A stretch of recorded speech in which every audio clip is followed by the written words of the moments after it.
Mañana y presentamos a nuestro invitado de hoy. Se toma un café con Claudia, Francisco Gordalina. Le dicen Padre Paco. Es párroco de Piriápolis, vicario general de la diócesis de Maldonado, Punta del Este y Minas. Francisco, qué gusto recibirlo, al Padre Paco, como le dicen, ¿no? Ahí está, muchas gracias. Por allá por Piriápolis y por todos los lugares donde ha andado, ¿no? Porque le han tocado otros destinos también. Cómo no, sí, he estado por la ciudad de Rocha, he estado por La Paloma, Pan de Azúcar, también estuve en Madrid por un tiempo, así que he andado por distintos lugares. Por distintos lugares.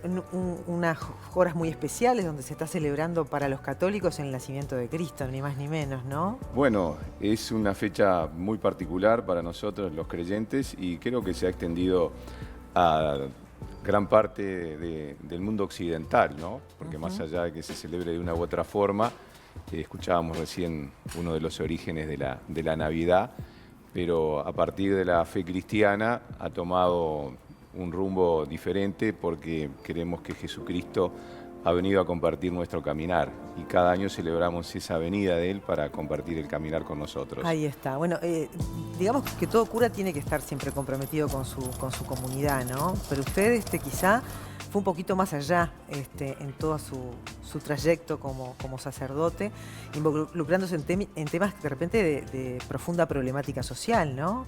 Drogadicción, abusos. En ese sentido, ¿es por ahí que usted siente el compromiso del trabajo que tiene que realizar? Bueno, yo entiendo personalmente, y creo que muchos en la iglesia también, la fe cristiana como un compromiso con la realidad. Es decir, partiendo de Jesucristo. Jesucristo vino a transformar la realidad. Si no, hubiera quedado todo como estaba. A partir de su venida, Él comenzó una transformación de la realidad que le tocó vivir en su tiempo y en su situación. Y creo que nosotros como cristianos tenemos que comprometernos siempre con la realidad que nos toca. Y bueno, a veces me tocó una realidad, a veces me tocó otra, según el lugar y la situación y el momento histórico en el cual me ha tocado vivir. Y yo creo que esa es la acción de todo cristiano y es lo que en última instancia nos enseña Jesucristo en el Evangelio y también predica la Iglesia, la transformación del mundo según los valores cristianos. Claro, y bueno, hablando justo del tema de los abusos en la Iglesia, hace pocas horas hablábamos acá en el programa de estos cursos de capacitación, talleres que están recibiendo sacerdotes, catequistas y todos quienes componen esta sociedad cristiana. ¿Usted ya lo hizo? Sí, gracias a Dios ya lo hice en el mes de mayo, así que ya tengo el certificado de haber hecho el curso y es una iniciativa. ¿Qué le pareció? Me pareció muy bueno porque nos da elementos para prevenir, para tener lo que llamamos ambientes seguros y saludables y para estar siempre alertas a lo que pueda aparecer en nuestro entorno y también para tener nosotros mismos una actitud de cuidado en el relacionamiento con la gente, ¿no? Porque niños y adolescentes es lo más frágil, pero también con otras personas con las cuales nos vamos relacionando en ese contacto que tenemos siempre con la gente, ¿no? En el cara a cara, en el trato personal. Y creo que este curso nos ayuda a prevenir para nosotros y a prevenir para los demás porque es un gran dolor y una gran vergüenza. ¿Y en todos estos años le ha tocado estar cerca de un caso de esta naturaleza? ¿Ha tenido que acompañar, Bueno, he intervenir? tratado de estar atento a la situación y bueno, en algún caso sí me tocó, diríamos, hacer conocer a la autoridad eclesiástica algún tipo de denuncia, de legal a la autoridad eclesiástica. También he conocido casos de algunos hermanos sacerdotes que han pasado por esa situación, muy poquitos, pero lamentablemente he conocido y he estado cerca, ¿no? Lo cual es un dolor y una vergüenza, repito, para la Iglesia. Claro, y el libro de Bófano lo leyó este ex cura que ha publicado este trabajo donde un poco también desnuda las situaciones de abusos dentro de la Iglesia y de promiscuidad en algunos casos también. En realidad no lo leí, sino que vi algunas páginas y después vi una entrevista que le hicieron a él. Sí. Y bueno, es su verdad, ¿no? Es su verdad y él tendrá razones para expresarlo de esa manera.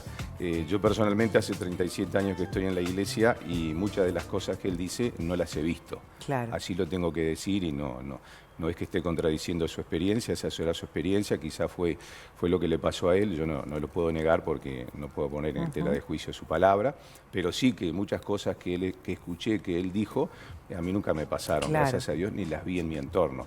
Por lo tanto, por lo menos me queda un signo de pregunta sobre lo que él dice, que reitero, puede ser verdad para él. Para él, claro. El otro día también acá hablábamos en la mesa sobre el celibato, ¿no?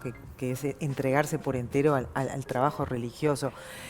¿No cree que habría que hacer una revisión o la Iglesia debería de empezar a abrir la puerta a vivir de otra manera el trabajo religioso? Y bueno, ese es un tema, el tema del celibato es un tema que siempre va y viene y que conviene decirlo. No es una ley divina, sino una ley eclesiástica. Por lo tanto, las leyes eclesiásticas se pueden cambiar, vamos a aclarar eso.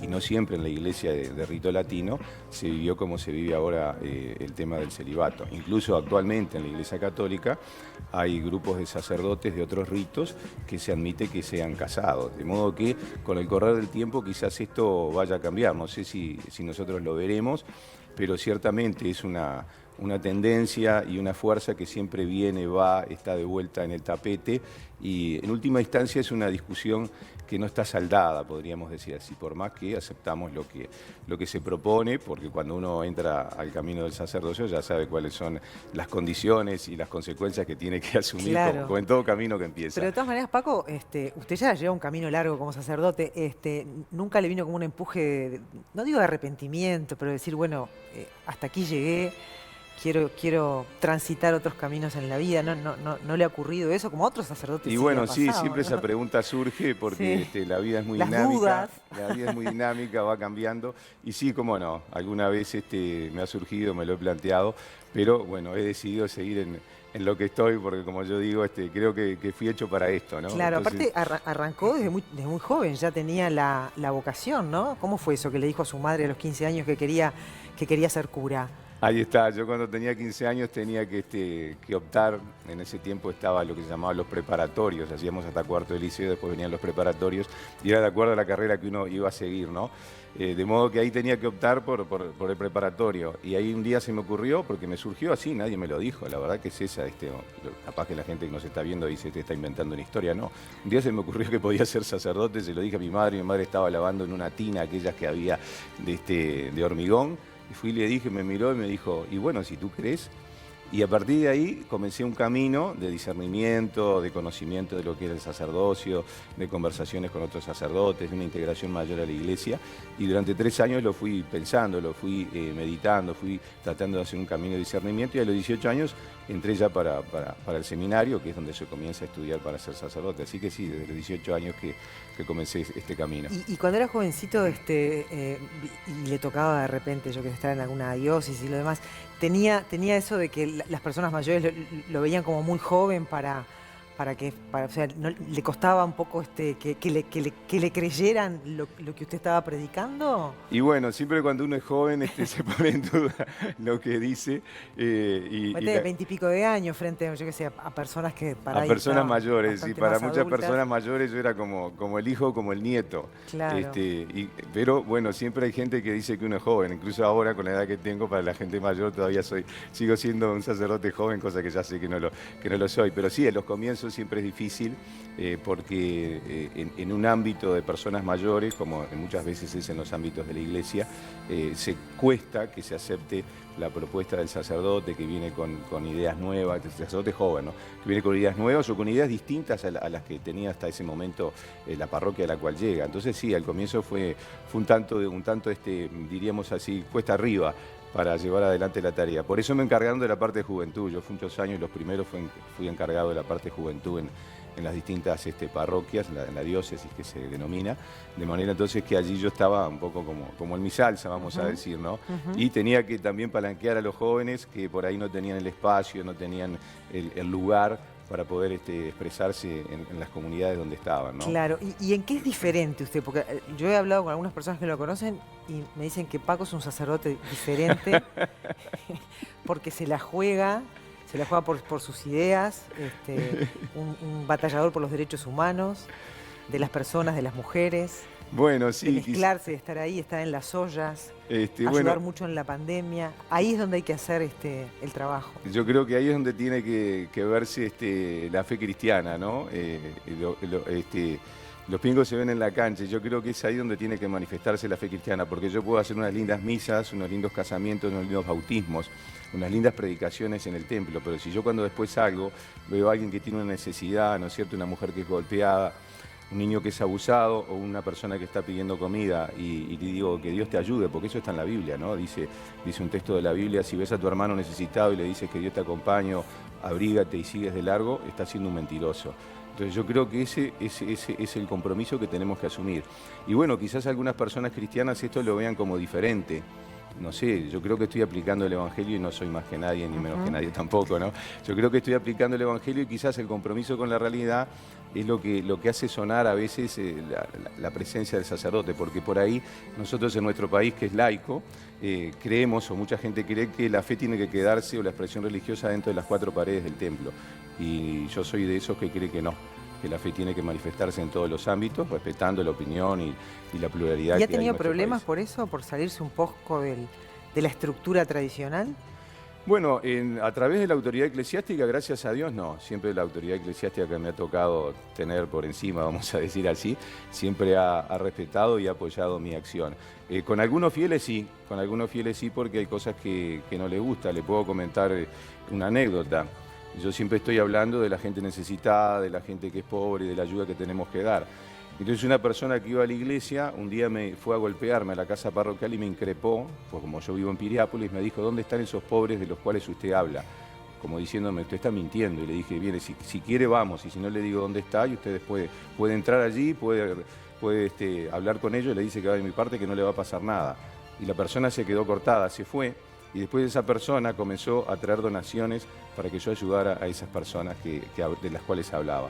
Lo cual muestra que a veces nosotros tenemos un imaginario, por ejemplo Piriápolis, que todos son chalés, que todo es playa, paz y luz, y no, hay mucha gente que está necesitada y que evidentemente no la vemos. Tenemos que ir al lugar o tenemos que recibirla en la parroquia cuando viene a pedir, ¿no? ¿Usted es feminista? Bueno, de algún modo sí, soy feminista, sí. Hay cosas del feminismo que por ahí pueden ser cuestionables, pero en principio yo diría que sí, porque nací de una mujer. ¿Y Jesucristo lo era? Yo creo que sí, que Jesucristo lo era. ¿Sabe por qué? Porque él fue el único maestro religioso que admitió mujeres entre sus discípulos. Eso consta en el Evangelio. Y la primera que anunció su resurrección el primero que anunció su resurrección no fue un apóstol varón, sino que fue una apóstol mujer. Yo creo que Jesucristo fue feminista y llegó hasta donde pudo llegar en su tiempo. Evidentemente, eso ya era escandaloso en su tiempo que él tuviera discípulas, mujeres que lo acompañaran. Y consta en la Biblia, incluso están los nombres de las mujeres que lo acompañaban, ¿no? Estaban con él. ¿Y la iglesia se reivindicó con María Magdalena? Sí, porque eso fue un error. Es decir, María Magdalena, hubo un papa que dijo que era prostituta y después tuvo que venir otro papa, Pablo VI, muy reciente, que dijo que no era. Es decir, fue una interpretación errónea que se hizo de la Biblia. Entonces, durante siglos se habló de María Magdalena como prostituta y María Magdalena no era prostituta.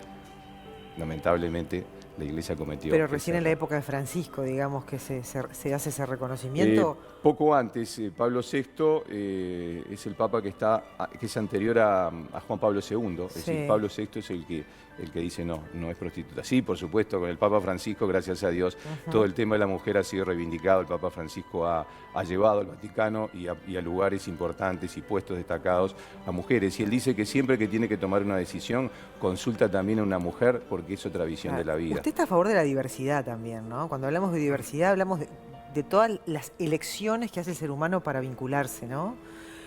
Humanamente, sexualmente, eso es la diversidad. Sí, yo soy respetuoso de las decisiones de la persona. Puedo compartirlas o no, pero soy respetuoso de aquel que es ateo, de aquel que dice que es homosexual o que es gay o que es lesbiana. Soy respetuoso, entre otras cosas. ¿Sabe por qué? Porque conozco personas que viven esta forma de expresar su sexualidad. Tengo amigos que pertenecen a esos grupos y tengo personas de la comunidad que tienen hijos que viven de esa forma e hijas. Entonces, evidentemente yo no puedo condenarlos.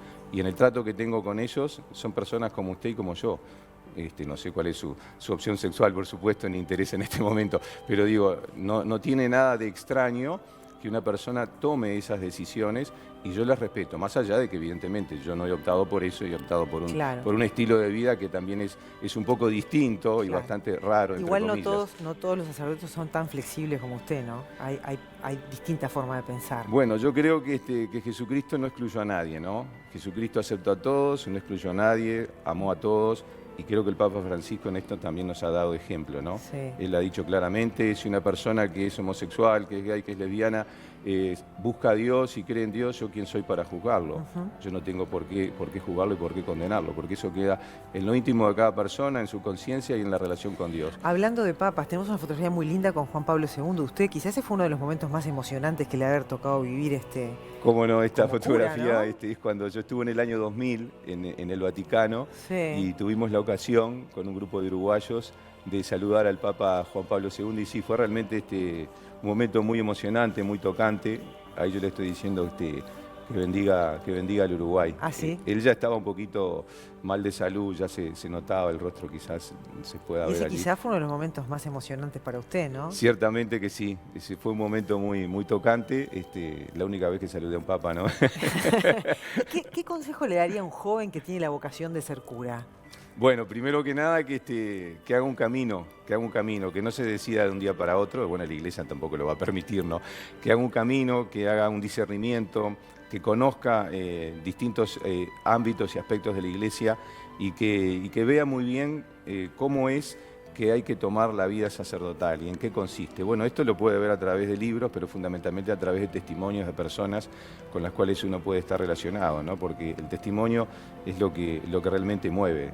Hay una frase que decía el Papa Pablo VI justamente, ¿no? Que el mundo de hoy no necesita maestros, sino que necesita testigos. Hace mucho que lo dijo, pero creo que sigue vigente, porque palabras lindas podemos decir todos, como yo las estoy diciendo ahora quizás, pero el testimonio de vida es lo que realmente mueve y conmueve, ¿no? ¿Y qué aprendió usted del padre Cacho y de Pérez Aguirre, a quienes conoció y con quienes también tuvo el gusto de trabajar?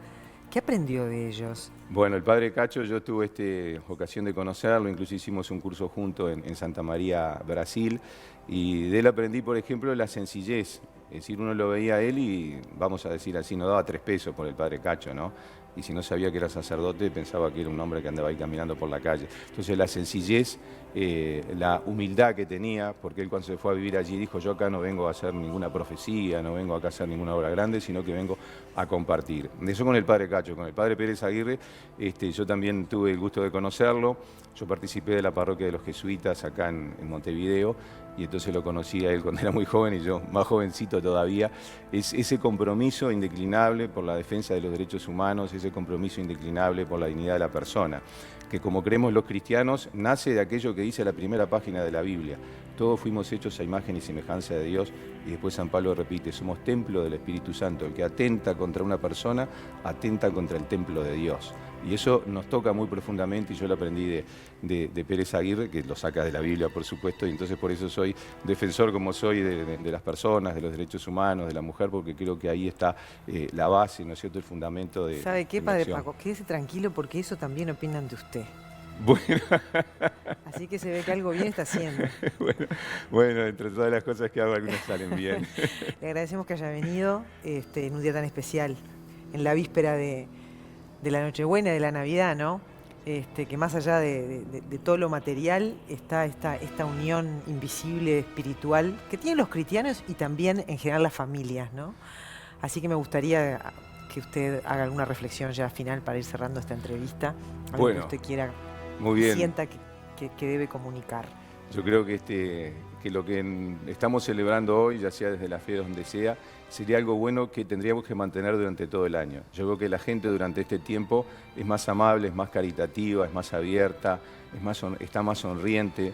Yo creo que el mensaje que les puedo dar, y que me lo doy primero para mí, que lo voy a compartir con mi comunidad, es que mantengamos este espíritu durante el resto del año. Sé que no es sencillo, como se dice en el fútbol, no es sencillo mantener la intensidad durante los 90 minutos. Bueno, acá tampoco es sencillo mantener este espíritu durante todo el año, pero creo que lo que tenemos que hacer es mantener este espíritu el resto del año lo más que podamos, porque acá parece que todos actuamos de otra manera, porque la venida del Niño Jesús ciertamente nos mueve, nos enternece, nos saca lo mejor de nosotros. Bueno, que tratemos de mantenerlo el resto del año, eso es lo que yo les diría. Gracias, padre, que tenga una feliz Navidad. Igualmente, y Dios los bendiga a todos.